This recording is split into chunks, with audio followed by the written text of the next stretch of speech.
saya meminta maaf kepada warga Lampung, khususnya warga Kabupaten King Sewu, karena saya telah dianggap meresahkan warga Kabupaten King Sewu.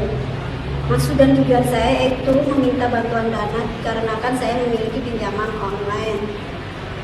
Sekali lagi, saya meminta maaf yang sebesar-besarnya.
Saya meminta maaf kepada warga Lampung, khususnya warga Kabupaten King Sewu, karena saya telah dianggap meresahkan warga Kabupaten King Sewu.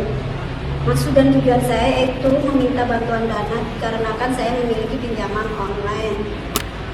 Sekali lagi, saya meminta maaf yang sebesar-besarnya.